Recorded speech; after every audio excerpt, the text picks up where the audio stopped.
Gimana Selamat kabarnya, malam. Papi? Haleluya, dahsyat Tuhan Yesus dahsyat. Luar biasa Puji ya. Tuhan.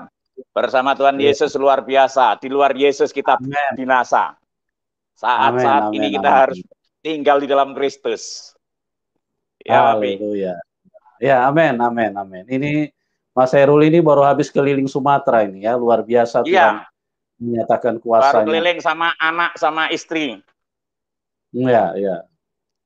Bisa bagikan sedikit rahasianya karena kalau kita perhatikan banyak ya mohon maaf ya banyak hamba-hamba Tuhan yang tiarap artinya pada mengurung diri, mengunci diri karena ya dengan dasar protokol kesehatan dan situasi yang kurang mendukung ya. Mungkin Mas Herul bisa bagikan sedikit kenapa Mas Herul kok Mic-nya, dengan bentar, begitu bentar. luar Mic-nya. biasa Iya, iya, bisa Papi. melakukan pelayanan kepada banyak orang dan bisa menolong banyak orang yang sakit disembuhkan, banyak orang yang istilahnya diikat sama kuasa setan dibebaskan dan ada begitu banyak mujizat yang kalau diceritakan satu persatu itu butuh waktu yang cukup panjang ya.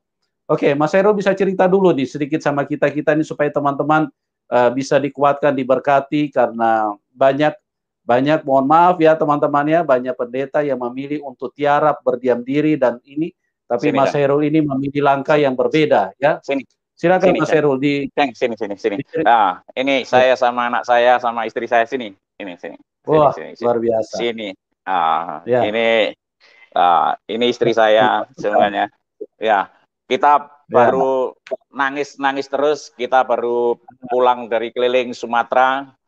Puji Tuhan, saya bersama anak saya, istri saya. Ya. Ketika orang banyak yang takut mati, saya dan anak-anak saya latihan apa, Nak? Mati. Latihan apa? Mati. Kalau pelayanan kita keluar dari rumah berarti apa? Latihan mati. Latihan mati.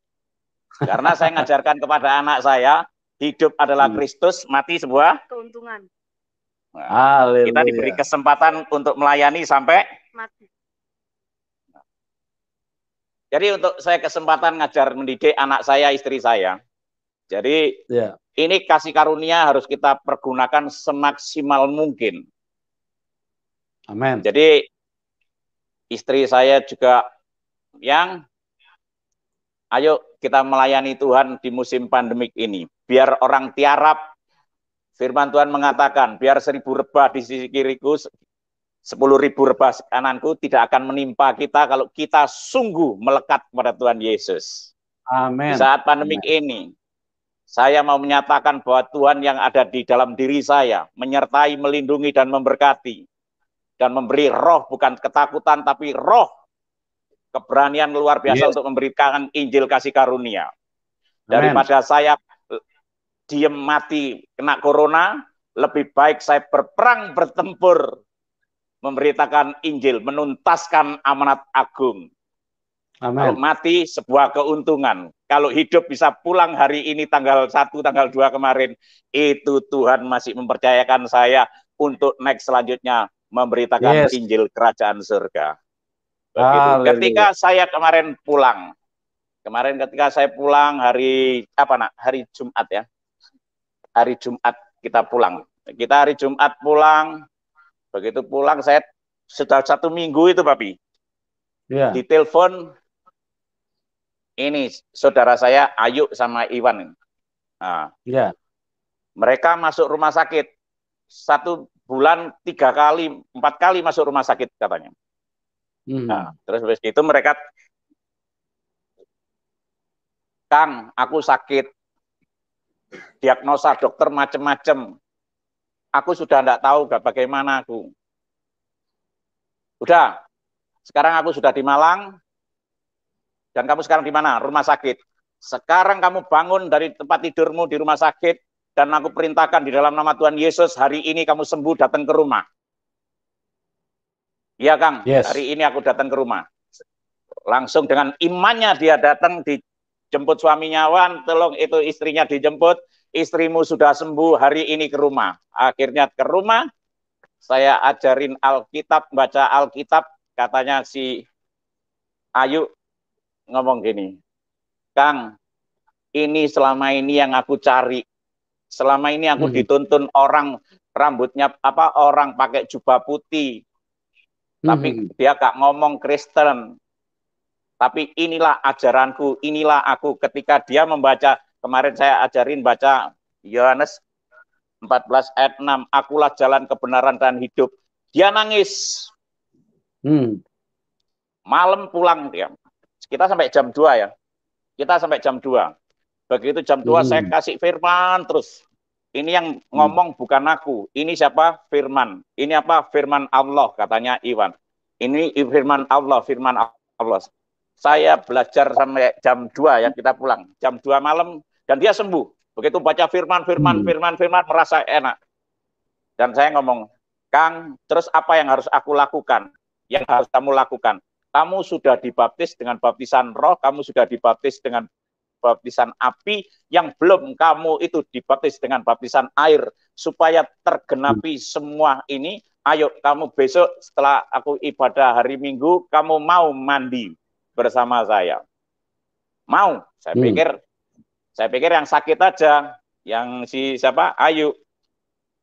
Besok pagi setelah kami ibadah selesai, dia datang suami istri, dan saya tidur-tiduran dapat telepon, bangun, loh, kok Iwan juga pakai baju putih? Wah, itu padahal saya enggak nyuruh, padahal.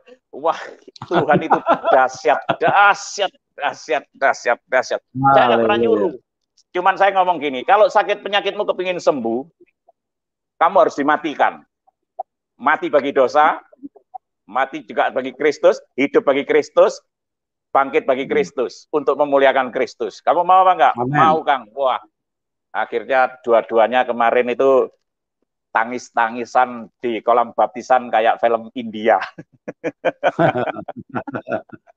Ya, puji Tuhan, karena saya berdoa, Bapi. Setiap saya itu berdoa, setiap saya menyaksikan kesaksian ini, kesaksian bagi orang-orang itu luar biasa. Kalau bagi Iwan atau saya, mungkin Iwan ini sahabat saya. Dulu waktu saya pertama kali keluar dari penjara, ketemu Iwan ini. Dan dia kerja di pantai. Sampai saya ngomong gini, Wan, tolong aku ajarin aku jadi gigolo. Aku kepingin belajar bahasa Inggris. Sampai saya nulis belajar bahasa Inggris diajari Iwan ini. Nah, sampai dia nikah dengan bule di mana itu? Nikah di Padang-Padang. Nah, nikah dengan bule di Padang-Padang, selesai nikah, dia pergi ke luar negeri, enggak pernah ketemu saya. Saya jadi bandar udah. Karena saya nggak bisa, mau jadi gigolo, nggak bisa bahasa Inggris, jadi bandar narkoba. Nah, jadi bandar narkoba 7 tahun kita nggak ketemu ya. Kita nggak ketemu, dia sudah balik dari dari Pet. Saya itu baru bertobat. Langsung gini, Wan, tolong anterin aku. Kemana, Kang? Ke terminal. Ngapain, Kang? Udah, kamu nggak usah banyak tanya. Aku sekarang minta duitnya 100.000 rupiah. Dan 100.000 duitnya dia halal. Karena dia bukan jualan narkoba, dia jualan teh botol sama sewa surfing di pantai. Ini jago surfing di pantai. Habis gitu, saya deklarasikan, Tuhan Yesus, oke, ini aku engkau suruh ke Malang. Bawa baju 1, celana 1. Menjadi pengikut Kristus, 100% ikut engkau, hancur apa berhasil, dalam nama Tuhan Yesus. Sampai hari ini dipercayakan Tuhan Yesus untuk mengelola yayasan, untuk sampai bisa bakso seperti ini. Dan ini Iwan ini selalu saya saksikan, mungkin di atas mimbar itu Bapakku yang di surga itu hatinya terketuk. Kalau saya diselamatkan, Iwan pun diselamatkan, seisi keluarganya diselamatkan. Haleluya. Ya, begitu. Jadi perjalanan yang panjang. Terus si Ayu ini anaknya sahabat saya. Istrinya ini anaknya sahabat saya. Sahabat saya dulu namanya siapa?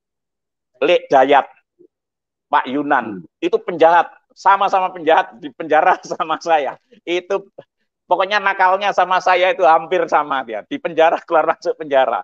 Nah, baru kemarin ini si Ayu ini cerita sama saya. Kang, aku kan nggak pernah cerita sama kamu. Kenapa? Hidupku ini, Kang, kamu pikir baik-baik. Iya, kamu anaknya penjahat, tapi kamu baik. Saya pikir gitu. Enggak, Kang.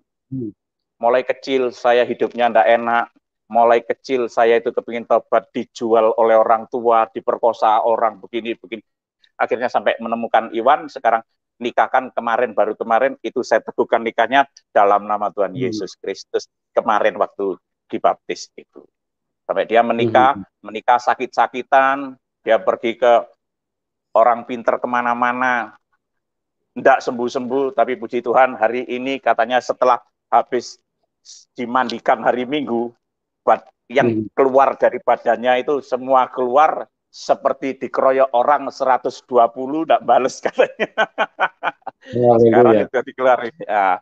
Ini Papi, saya serahkan kepada beliaunya saja. Ini namanya yang satu Iwan, yang satu Ayu. Monggo Papi, silakan. Ya, selamat malam Pak Iwan, Ibu Ayu. Selamat malam Bapak. Ya, apa kabar Pak Iwan, Ibu Ayu? Baik. Ya, puji Tuhan ya. Terima kasih sudah hadir di studio. Kami dengar kesaksian yang luar biasa, di mana Tuhan Yesus tidak pernah artinya membiarkan orang-orang menjadi tersesat di dalam hidup ini. Dan saya percaya bahwa apa yang pernah Anda lakukan buat Pak Hairul, ya, itu adalah merupakan menjadi titik tolak, menjadi titik perhatian daripada Tuhan Yesus untuk ikut menyelamatkan juga buat Pak Iwan dan Ibu Ayu. Mungkin bisa diceritakan sedikit kira-kira bagaimana perjalanan hidup dari Pak Iwan sampai akhirnya bisa mengambil keputusan untuk menerima Tuhan Yesus sebagai Tuhan dan Juru Selamat. Silakan, mungkin Pak Iwan dulu, habis itu baru Ibu Ayu. Silakan, Pak. Baik, Pak. Selamat malam. Atas nama saya Iwan Kusdianto, dan saya dulu pernah tinggal di Bali selama sekitar 20 tahunan. Saya pedagang kaki lima di pinggir pantai, jualan minuman, teh gelas kayak bir, teh botol segala macam. Terus sama penyewa surfing. Saya anak surfing di pantai, anak pantai. Terus sewaktu ketika saya ketemu Mas Khairul Anwar, itu pertama kali di pantai. Saya habis main surfing, terus naik menjaga tempat minuman saya, terus Mas Saiful Anwar, Mas Khairul Anwar ngajak kenalan dengan saya. Akhirnya kita sama-sama sharing, terus akhirnya Mas Khairul Anwar minta belajar menjadi gigolo. Dan saya ya bahasa Inggrisnya masih kurang bagus, tapi saya tetap saya ajarin sebisa saya mungkin, saya bantu. Akhirnya setiap malam saya ajak dugem karena Mas Khairul Anwar ini orangnya dulu memang kalau dikatakan sekarang ini kan orang rusak, peminum, pembunuh, segala macam. Itu sudah pernah dilakukan. Akhirnya saya ajak minum tiap malam, mencari cewek di diskotik. Dan akhirnya itu dia tidak bisa menemukan, tidak bisa. Karena dia bukan seorang gigolo. Akhirnya dia, Iwan, saya nggak bisa bahasa Inggris. Karena bukan di situ faktnya, saya pulang aja. Baik, saya tetap minum, akhirnya sampai pagi, hari demi hari, dia tetap main ke tempat saya kerja, saya ajarin main surfing, saya ajarin segala macam. Tapi suatu saat dia bilang, oh saya pernah bilang, Mas, saya mau nikah sama orang bule. Tolong kamu bantu saya untuk menjadi apa ya, pendamping saya. Akhirnya jadi wali ya. Akhirnya saya berangkat nikah sama orang bule di pantai Padang-Padang. Akhirnya saya juga minta maaf sama Mas Khairul karena saya tinggal begitu saja, karena saya saking gembiranya nikah sama orang bule, karena itu keinginan saya dari dulu. Dan akhirnya saya diajak pergi ke Australia. Saya hidup di Australia selama 3 tahun. Dan itu tidak ada pernah sukses. Nggak ada berhasil di Australia. Akhirnya saya pulang. Dengan tangan kosong. Balik lagi ke Bali. Akhirnya ketemu lagi sama Mas Khairul. Terus dia bilang, Iwan, saya nggak kuat di sini. Tolong antarkan saya pulang ke terminal bus. Dan saya minta uang 100.000. Akhirnya saya kasih uang 100.000. Buat apa ini? Buat bayar ongkos naik busnya itu. Saya ditinggal. Akhirnya ditinggal. Ya, sekian dan terima kasih dari saya. Oke, terima kasih Pak Iwan. Baik. Ya, luar biasa ya. Artinya itulah lika-liku perjalanan dari seorang Pak Iwan, sehingga tidak luput dari pantauan dan rancangan Tuhan, ya, karena Pak Iwan ini istilahnya pernah memberikan sesuatu untuk menjadi tujuan Tuhan, ya, karena Tuhan Yesus memanggil Pak Khairul ini untuk menjadi hamba Tuhan.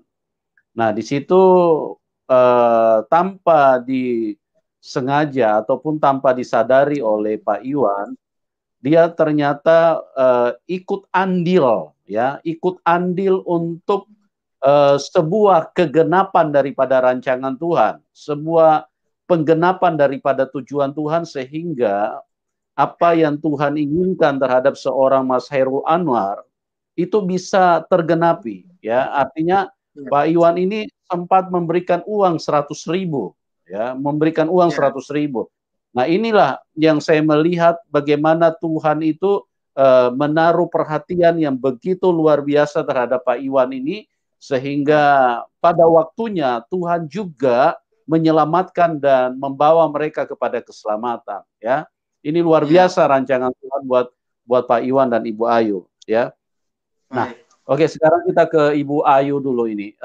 Bagaimana ceritanya, mungkin bisa di sharing sedikit, share sedikit buat kita semua bagaimana perjalanan dari Ibu Ayu bisa ketemu dengan Pak Iwan, bisa menikah, dan juga sampai satu ketika mengalami sakit-sakitan, 1 bulan bisa 3 kali masuk rumah sakit, dan saat ini apa yang dirasakan setelah ikut Tuhan, dibaptis, dan bagaimana kuasa Tuhan Yesus itu dinyatakan kepada Ibu Ayu.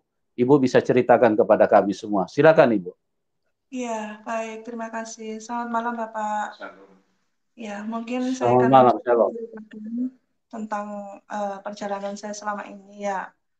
Kalau ditulis sih panjang sekali Pak, ya, tapi mungkin mungkin akan saya rangkum berapa. Jadi begini Pak, saya mulai dari kecil itu memang ayah saya itu temennya Bapak Khairul. Nah, mereka bersahabat. Terus habis itu saya ini waktu dari kecil itu memang keluarga memang cukup. Terus setelah saya sampai mulai SMA dan sebagainya, keluarga saya hancur. Orang tua saya itu bercerai. Bapak saya kawin lagi, terus habis itu sudah anak-anak nggak terurus dan sebagainya, hingga kami tinggal dengan ibu. Nah, ibu itu mungkin karena depresi atau mungkin karena tidak terbiasa dengan hidup yang sebelumnya, hingga akhirnya dia ke anak itu gimana ya Pak ya? Ya mungkin saya tidak ingin menjelekkan orang tua saya, tapi bersikap buruklah ke kami dan anak-anaknya. Tapi saya tetap menerima. Saya percaya Tuhan bersama saya. Terus habis itu, sampai Amen. saya nggak kuat, saya pergi ke sana, katanya mau disuruh jualan di restoran, ternyata saya dijual. Terus saya disuruh ke sana kemari dan hampir seluruhnya itu menemukan dengan jalan prostitusi gitu loh. Tapi saya tuh pada saat itu cuman begini, saya nggak punya kuasa, tapi saya percaya bahwa Tuhan selamatkan aku, karena saya nggak bisa ngapa-ngapain gitu loh. Aku nggak punya jalan, aku udah nggak punya bimbingan dan sebagainya seperti itu. Orang tua saya sudah hidup dengan kehidupan mereka masing-masing. Hingga akhirnya saya menikah. Saya menikah yang pertama, saya punya anak satu, dan kenyataannya saya pikir pernikahan itu akan menyelamatkan saya. Maksudnya saya tuh nggak, ya apa ya, ada yang mengayomi gitu loh Pak, karena pada saat itu makan aja saya nggak bisa. Terus saya menikah gitu. Setelah saya menikah, ternyata pernikahan itu nggak seindah yang saya pikirkan. Akhirnya saya tersakiti lagi. Terus saya mencoba untuk pergi ke Bali, katanya saya itu jualan waitress. Saya pikir waitress ya di Malang ya seperti itulah. Ternyata di sana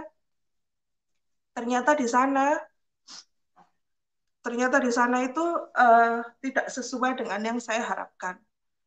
Saya nggak berani untuk melangkah seperti itu karena memang saya bukan basic seperti itu. Saya ingin mencari kerja halal, akhirnya terus lama-lama saya jadi tukang buruh, dari tukang cuci, dari pembantu, jadi apa dan sebagainya. Itu saya alami supaya ya apa caranya saya mencari uang halal. Nah, tiba-tiba saya di situ merasa capek gitu, terus akhirnya kebetulan bapak saya di Bali, tapi karena waktu itu belum mampu, hingga akhirnya bapak saya ini nggak bisa untuk menampung saya gitu. Terus akhirnya lambat laun ketemulah dengan Pak Khairul ini, karena Pak Khairul ini kan teman bapak saya. Nah, mulailah saya tahu kalau Pak Khairul itu memang ingin belajar menjadi gigolo, itu saya tahu.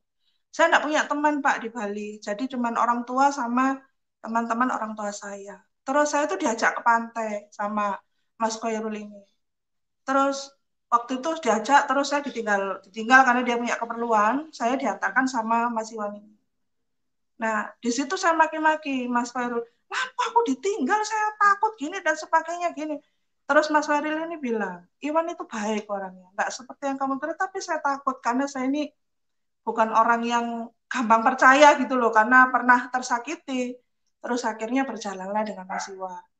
Lambat laun kehidupan kami, akhirnya kita memulai hidup baru, akhirnya kita pulang ke Malang. Terus habis itu ya karena kita tidak punya skill, kita tidak punya kenalan, kita tidak punya apapun, ini sudah terpisah dengan Mas Khairul.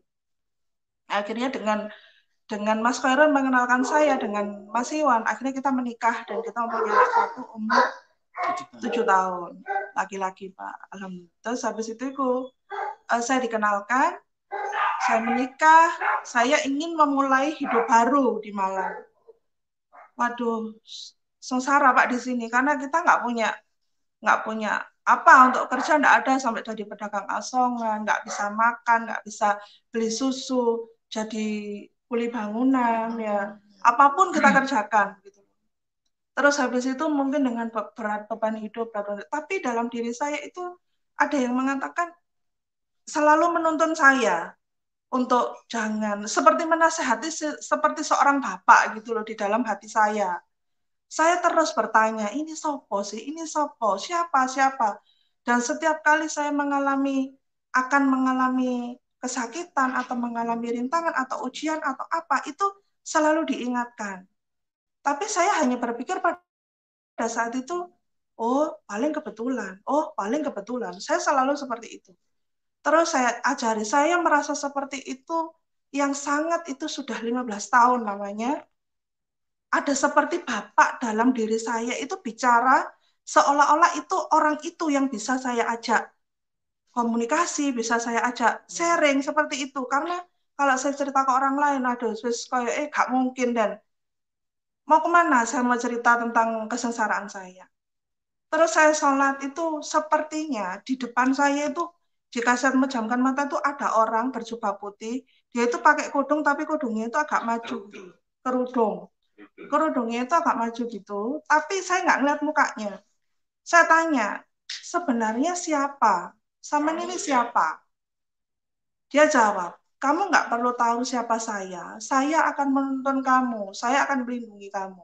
Tapi saya nggak mau, saya ini kan orangnya penuh logika dulunya. Tapi saya nggak mau, nanti kamu iblis, nanti kamu menjerumuskan saya dan sebagainya. Dia cuma diam, Mister. Kamu tolong, kamu tak tonton baik. Kamu nggak tak suruh makan kembang, nggak tak suruh kalap, nggak tak suruh ke gunung. Apa yang menyebabkan kamu tersesat? Wong saya ini nggak pernah memberikan kamu pelajaran yang aneh-aneh. Oke, saya turut terus. Saya tanya kemana-mana, ke kiai, ke orang pintar, kemana segala macam, ke guru-guru. Mereka nggak bisa lihat saya. Katanya cuman ada cahaya, aura saya itu pelangi dan ada cahaya putih di sebelahnya aura pelangi tersebut. Terus saya katanya wes gini aja, ibadah yang rajin, ibadah seperti itu terus. Tapi saya terus mencari selama 15 tahun. Terus berjalannya dengan hidup, saya mulai terus berjalan, saya sholat seperti biasa. Habis itu karena kita ada kesibukan, karena kami ya juga kerja, Pak Khairul sendiri juga sibuk. Pernah ketemu sesekali, kita ya cuman hanya menceritakan hanya masalah-masalah biasa, tapi belum yang terlalu mendalam. Baru beberapa minggu ini saya cerita tentang kehidupan saya yang setiap harinya. Pak Khairul juga kaget, karena selama ini beliau itu nggak ngerti dengan, ya saya kenal Ayu mulai dari masa dia masih muda, tapi dia belum tahu betul dengan apa yang saya alami. Saya ceritakan semua pada Pak Khairul. Terus saya tuh Pak, selama itu Pak Khairul kaget, hah? Bisa sampai seperti itu? Aduh, kalau saya dulu zaman masuk jadi preman, saya bunuh itu sembarang dan sebagainya gitu. Saya cerita sambil nangis, karena selama ini 15 tahun ini saya tidak pernah bercerita pada siapapun. Kalaupun saya cerita, jawabannya cuman sabar. Dan saya tuh kepingin punya bimbingan gitu loh dalam hati saya. Aku ya kudu ya opo gitu loh Pak. Terus berjalan, saya selama sakit-sakitan itu 5 tahun. 5 tahun dari dokter ini disuruh ke sana, dokter sana disuruh ke sini. Saya ikuti terus. Karena saya ini kenapa? Sakit saya ini tiba-tiba, secara tiba-tiba, jadi nggak ada keluhan, nggak ada apa, terus sakit sampai sing banyak lah diagnosa atau saya divonis seperti itu banyak gitu. Terus suatu malam kemarin saya sakit, kebetulan istrinya Pak Khairul ini kan salah satu sahabat saya yang saya sering mengajak beliau itu bercerita gitu. Terus istrinya ini bilang ke Pak Khairul, Mas tolong adikmu keluar. Terus saya telepon, Pak Khairul telepon, terus dia bilang, Mas main ke rumah. Setelah saya ke rumah sakit itu, main ke rumah saya. Terus habis itu, ya masih di rumah sakit. Terus setelah pulang dari rumah sakit, saya ke rumah. Kamu pulang? Ya. Kamu hari ini pulang, kamu sembuh? Ya, saya dibilang gitu. Tapi pada saat itu, memang saya sudah sembuh Pak. Tapi rumah sakit ini kan agak lama prosesnya untuk keluar itu. Hingga akhirnya saya ke Pak Khairul, kita sampai jam 2 tadi yang diceritakan sama Pak Khairul itu. Dan saya itu terus, kamu kalau kepingin sembuh semuanya, dimatikan, dibaptis dengan air dan sebagainya, Pak Khairul menceritakan. Dan setelah saya dibaptis, sebelum saya dibaptis Pak, sore itu saya itu tidak pernah masuk gereja, karena saya tidak tahu, saya beragama Muslim, saya tidak pernah masuk gereja. Terus habis itu saya gini, saya pasrah dengan apa yang terjadi dalam hidup saya Tuhan. Karena saya itu sudah merasa capek, lelah, saya nggak tahu harus kemana, saya nggak tahu harus gimana, dan kesakitan itu sangat luar biasa. Terus di dalam hati saya itu ada sebuah pujian, ada sebuah nyanyian, seperti kayak di gereja-gereja. Terus saya tanya, ini apa? Saya bilang gitu dalam hati saya. Sudah, kamu dengar aja. Kalau kamu tidak mau mendengar atau kamu dengar, tetap kamu dengarkan. Iya, saya dengar. Terus besoknya saya siap untuk dimandikan dengan Pak Khairul. Lah kok tiba-tiba suami saya juga ikut. Dia itu kayak tergerak gitu Pak ya, kepingin bantu karena ingin saya sama istri tuh dia tuh juga ingin saya sembuh.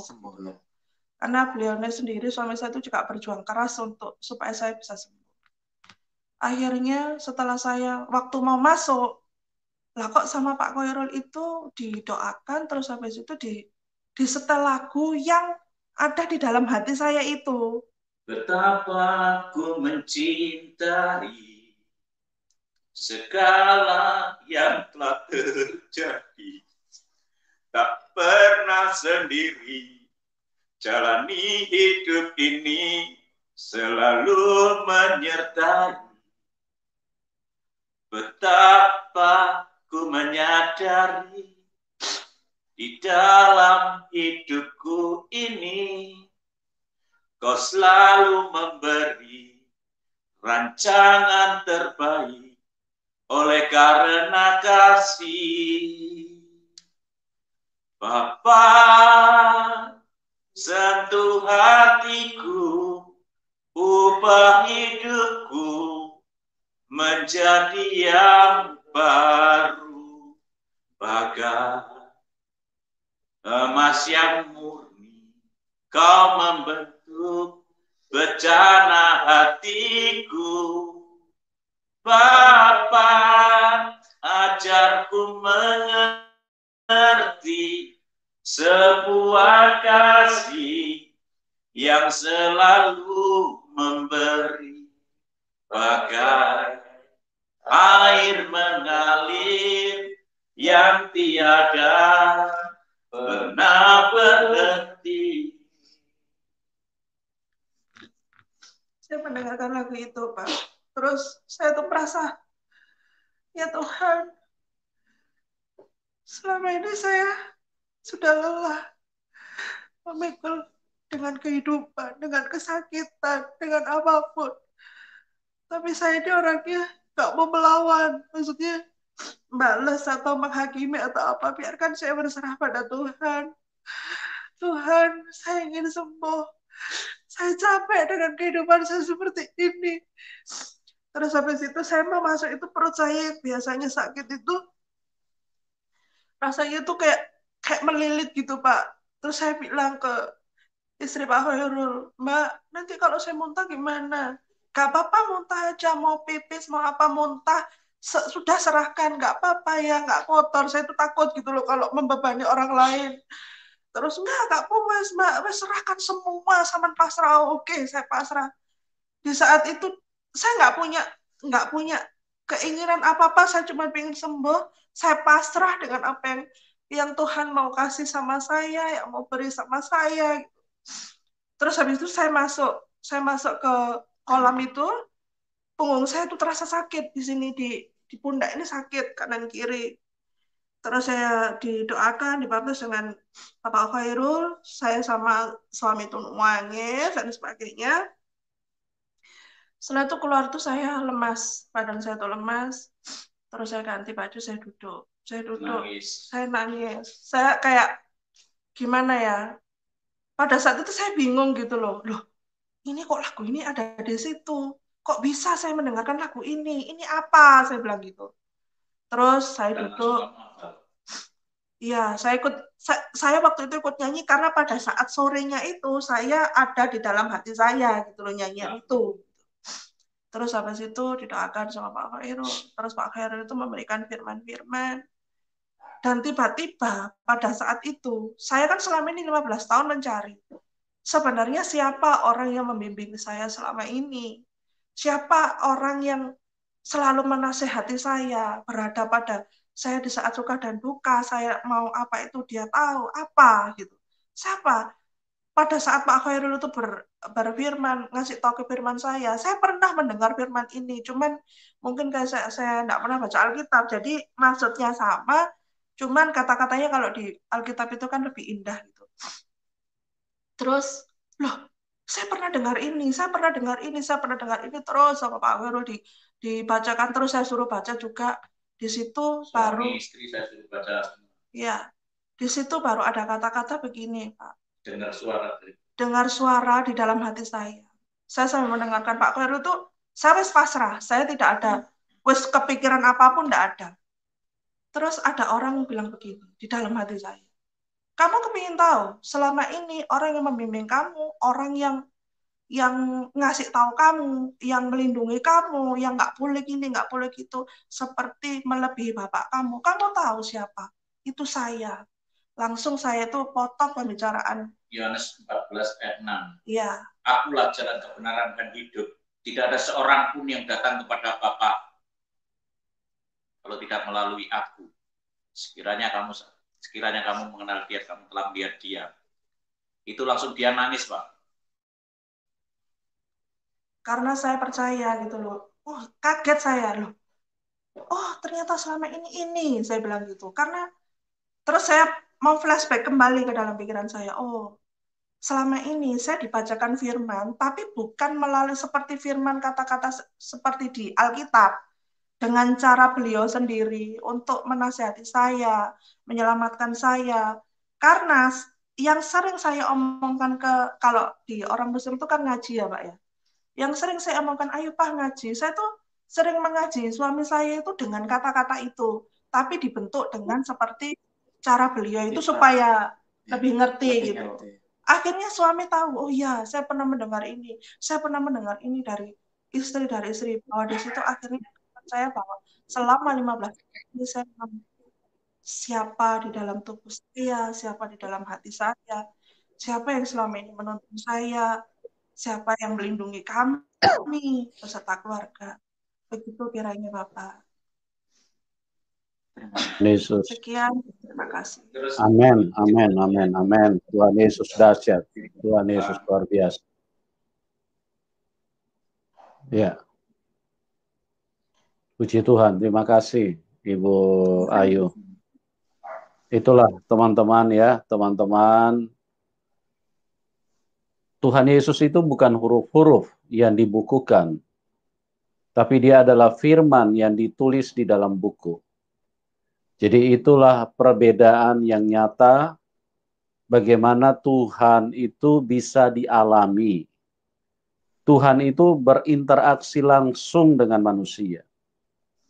Kalau seandainya Tuhan itu tidak bisa dipahami, Tuhan itu nun jauh di seberang lautan sana, Tuhan itu goib, maka saya ingin mengatakan, berhati-hatilah dengan Tuhan seperti itu. Karena Anda tidak pernah akan berjumpa dengan Tuhan yang benar. Tuhan yang benar itu adalah Tuhan yang bisa menyatakan kasih-Nya, yang bisa menyatakan kuasa-Nya, dan yang berinteraksi langsung dengan manusia. Karena Dia yang menciptakan kita. Ya, dari hakikat Tuhan, kita bisa mengenal Dia. Dari pengajaran Tuhan, kita bisa mengenal Dia. Dari banyak hal kita bisa menemukan Tuhan yang benar, ya. Jangan sampai kita hanya menemukan huruf-huruf yang ada di dalam buku, terus kemudian ada sekelompok orang yang mengatakan inilah Tuhan. Nah, itu bahaya sekali, teman-teman, ya. Jangan sampai Anda tersesat mempercayai sesuatu yang tidak jelas.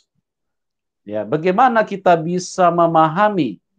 Kita berkata bahwa Dia pengasih dan penyayang, sementara kita tidak pernah merasakan secara langsung. Ibu Ayu merasakan secara langsung. Dia mengalami, ya. Dia adalah firman. Dia adalah perkataan yang berkuasa, perkataan yang mengubahkan. Jadi setiap kali Ibu Ayu mengalami sesuatu, ada suara yang terus berbicara di dalam hidupnya, menuntun hidupnya. Dan itu bukan suara yang asal sekedar suara seperti suara teman. Tetapi suara ini adalah di samping dia punya kuasa, dia punya power yang luar biasa, dia punya pengaruh, dan dia punya kasih, dan yang terlebih daripada itu, suara itu adalah real dan nyata. Sehingga pada saat waktunya Tuhan melawat Ibu Ayu, semua menjadi jelas bahwa Dialah satu-satunya jalan kebenaran dan hidup.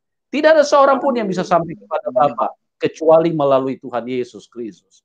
Oleh sebab itu teman-teman, kami mengasihi Anda semua. Anda yang belum terima Tuhan Yesus, Anda yang belum percaya Tuhan Yesus, jangan keraskan hatimu.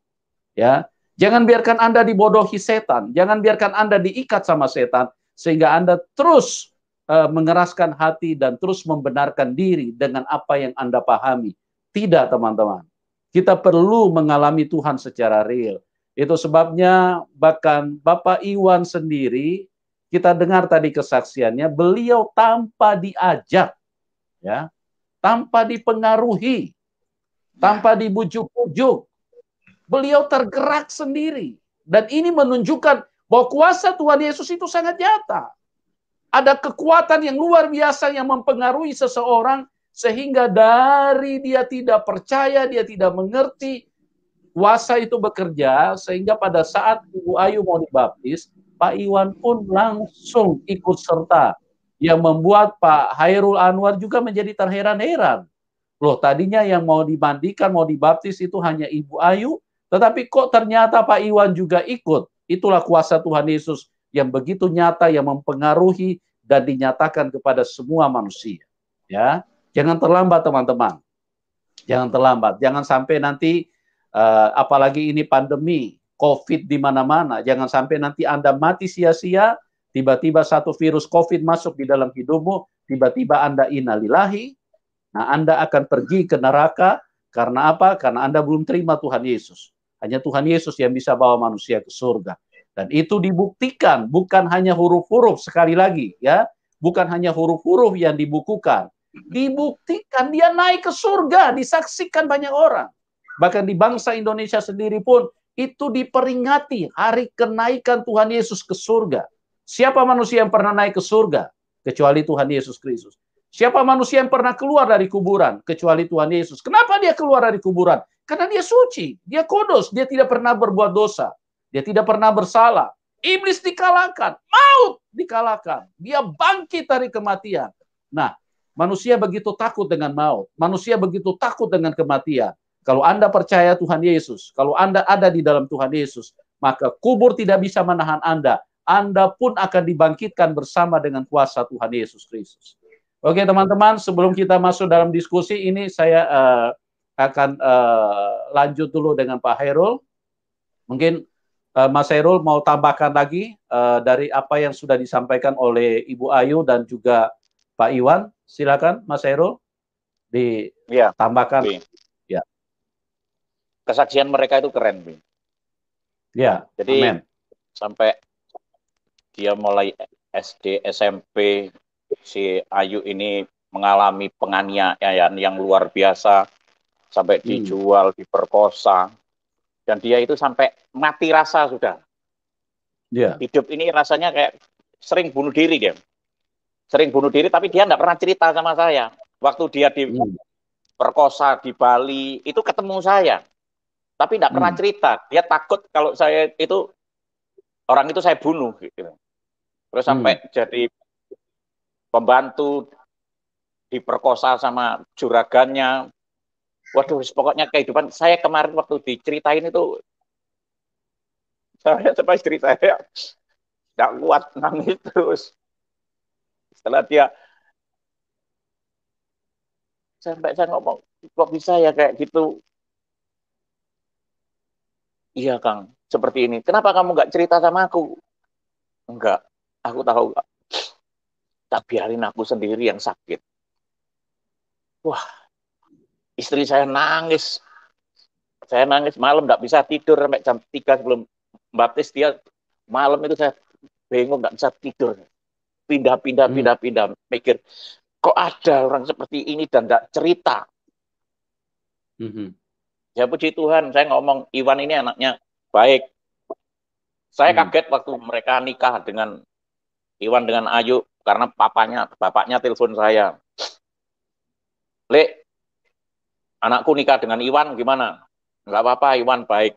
Nah itu dia dulu di Golo, istrinya bule-bule, ya itu kan perjalanan hidup, Lek. Kita sendiri aja orang yang nakal, Lek, yang bejat.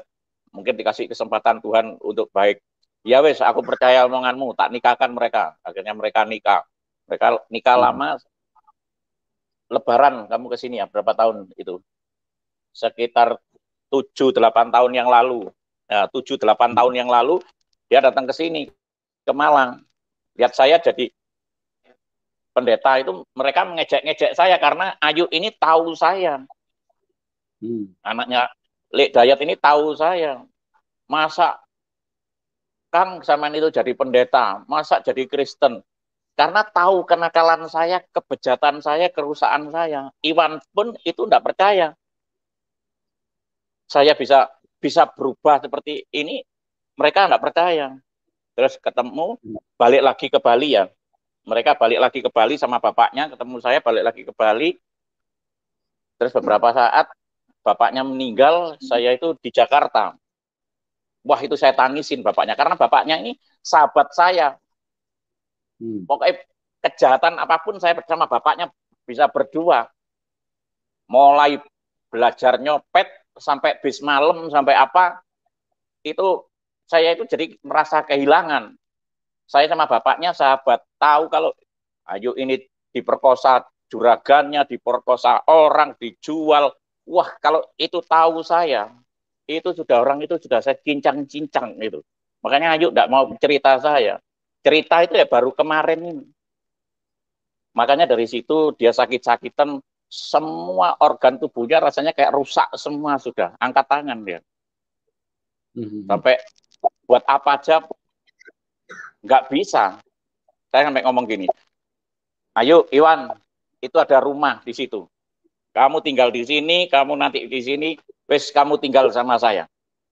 Itu ada rumah kosong satu, kamu tinggal sama saya. Wes kamu sekarang gak usah, kamu anakku, anak Tuhan Yesus, udah. Terus kemarin habis kami baptis, saya ajari firman Tuhan, Yohanes 14 dia baca, Yohanes 14 ayat 6 dia membaca kata Yesus kepadanya. Kata siapa? Kata Yesus. Akulah jalan kebenaran dan hidup.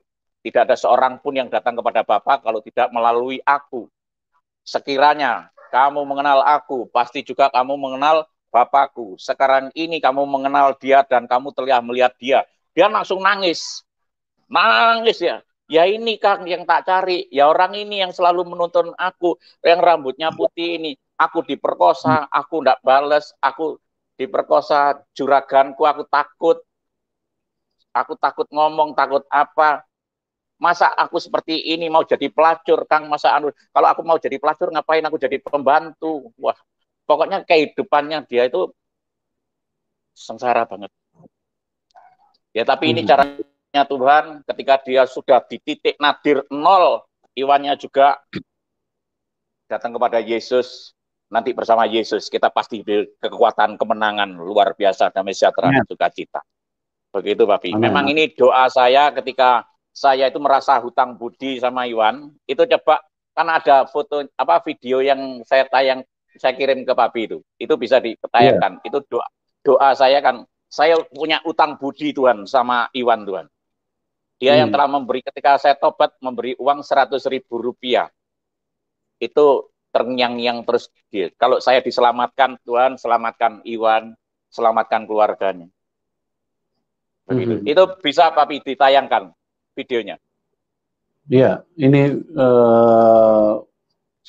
mungkin. Jadi pas saya doa itu, saya ngomong Tuhan, aku berutang budi sama Iwan Tuhan.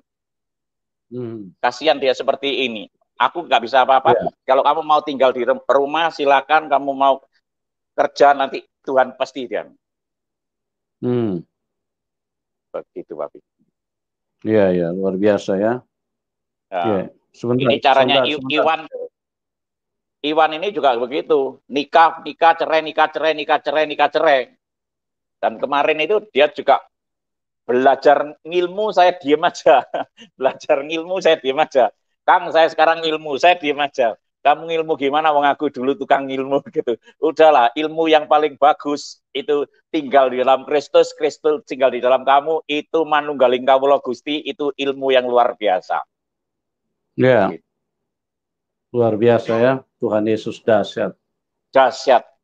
Dahsyat Tuhan Yesus, haleluya ya. Iya. Jadi saya ke Bu Ayu dulu nih, Bu Ayu. Jadi bagaimana perasaan Anda saat ini setelah dibaptis? Apa yang Anda rasakan saat ini? Bisa diceritakan kepada kami? Iya, pada saat itu begitu saya keluar dari kolam baptis itu, Pak, kan rasanya tuh kayak lemas. Terus saya pulang sama suami itu selama ini kan karena mungkin beban hidup, beban ekonomi, kondisi corona COVID seperti ini. Hingga akhirnya itu kan kayak macam sumpek gitu kan, Pak. Terus saya pulang dengan suami itu sangat sukacita gitu. Bahagia, tertawa, guyung-guyu, dan sebagainya. Dan kita sekarang sudah nggak mencari lagi, nggak mencari menemukan, oh siapa, siapa, dan siapa. Terus suami saya yang selama ini mendapat firman itu dari saya, itu dia mendengar langsung. Akhirnya waktu di kolam apa? Itu loh terang. Waktu di kolam itu dia mendengar langsung.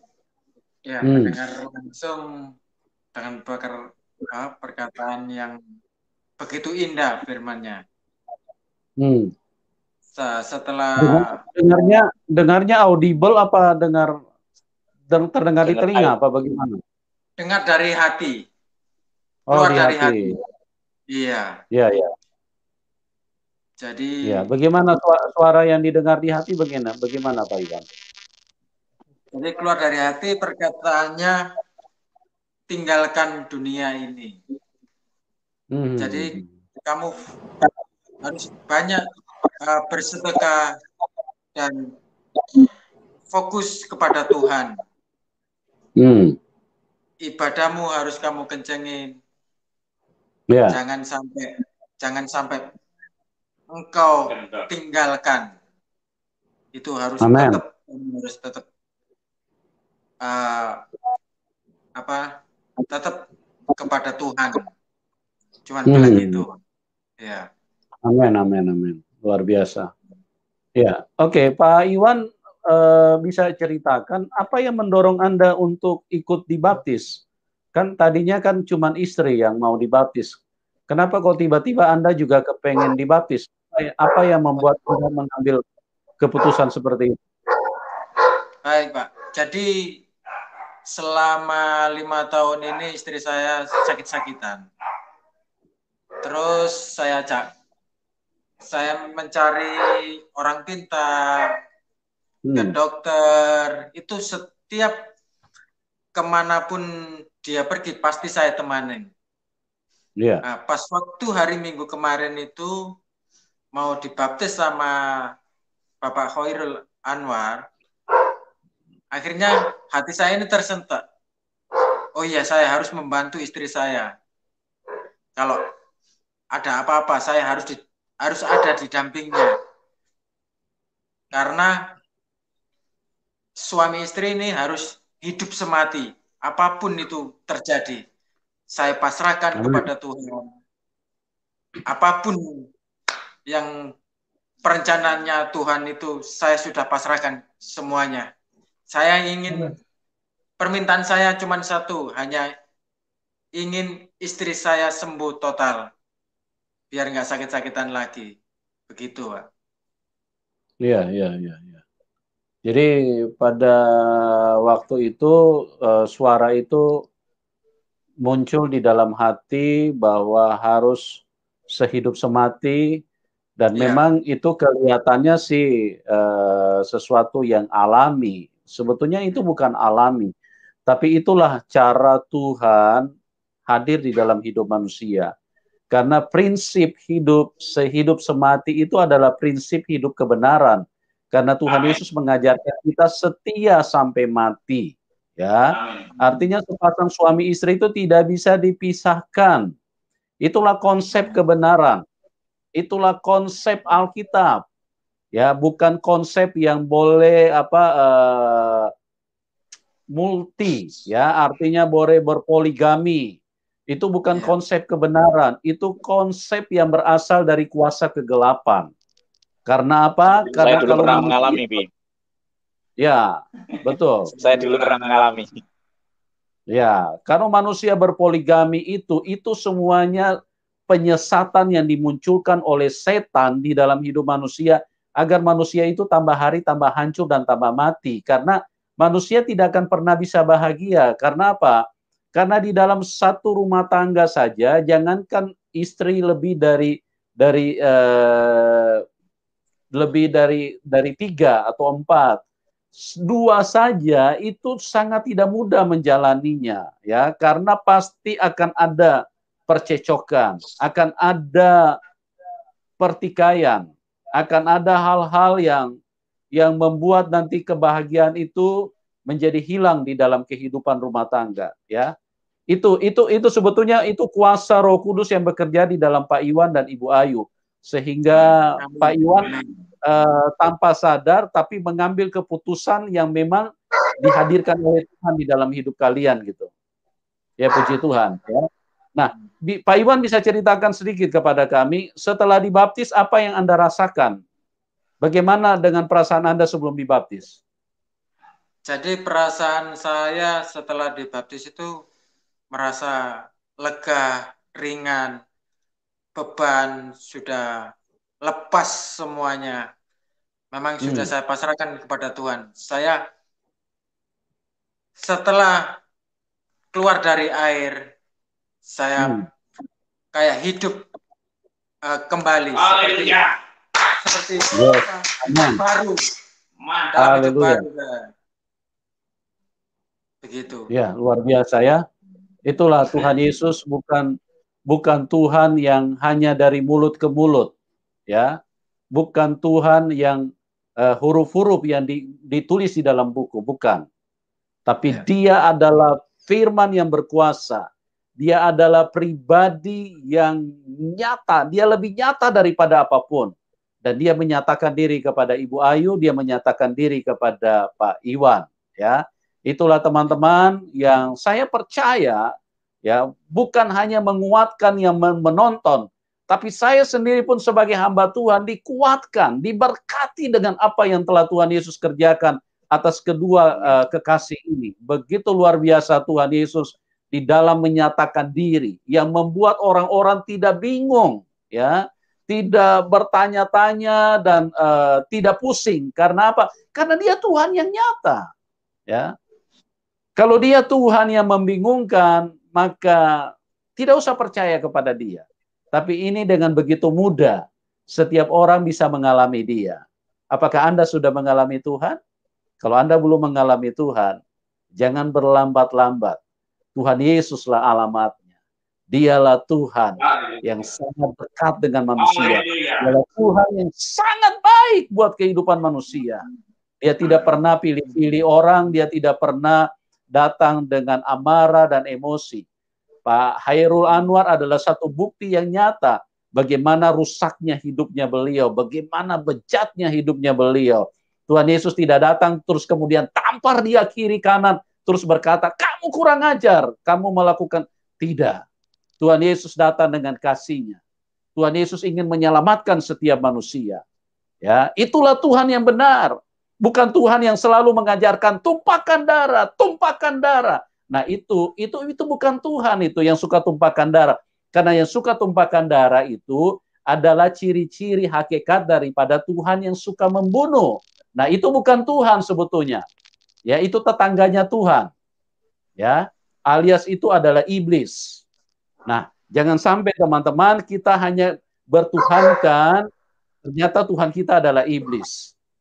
Ketemulah dengan Tuhan yang benar. Dan pada malam hari ini kita sudah diberkati. Oke? Mas Hairul, masih ada yang mau ditambahkan? Karena kita akan segera masuk ke dalam diskusi pada malam hari ini. Saya kira sudah? Cukup biar Roh Kudus yang bekerja. Amin. Ya. Oke, baik teman-teman. Kalau Anda mau berdiskusi, mau masuk, silakan. Linknya kami taruh di live chat ya, supaya semua kita bisa dikuatkan. Bagi teman-teman yang belum percaya Tuhan Yesus, masih di persimpangan, yang sedang mencari kebenaran, yang sedang bingung dengan keselamatan, yang takut mati, ya, apalagi dengan COVID yang begitu membuat bukan hanya satu kelompok, bukan hanya satu kelurahan, bukan hanya satu kota, seluruh dunia sekarang ketakutan luar biasa. Di mana-mana yang dibicarakan COVID, yang di mana-mana cuma bicarakan COVID, ya. Saya mau beritahu kepada Anda, ada Tuhan yang baik, ada Tuhan yang luar biasa, yang siap menolong Anda. Ya, Tuhan akan menjamah hidupmu. Dan pada malam hari ini Tuhan itulah yang kita bicarakan. Oke?